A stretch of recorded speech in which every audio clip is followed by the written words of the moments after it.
Ito ang Discover Sagada Discover Coffee.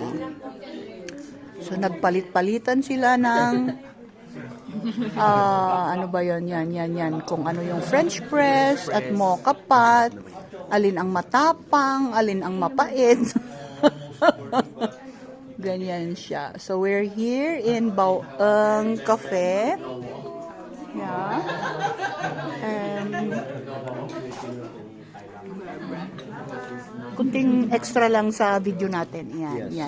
Yan ang ating barista, the one who prepared our coffee press. French press? The farmer, the barista, and the laborer. Yeah. Ano po mas matapang, French or yung espresso? Depende sa volume. Pero ito sa isang templa, matapang na ang labas niya. Ang brewing ng mocha kasi, deep to the core of the beans.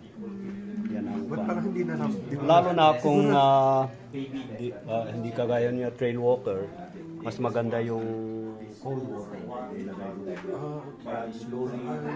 Slowly heat, tapos mag-brew siya. Kaya ginawa kong hot water para madalian lang. Ano ba yun? Kasi no, I mean yung tinuturo niyang baba. Yung coffee chamber doon. At saka ito ang water. Coffee chamber, ang steam ilabas dito.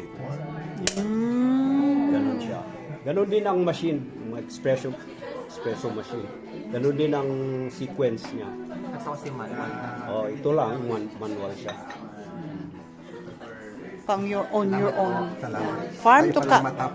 So this is Sir Ray having the time of his life. Farm to cup coffee.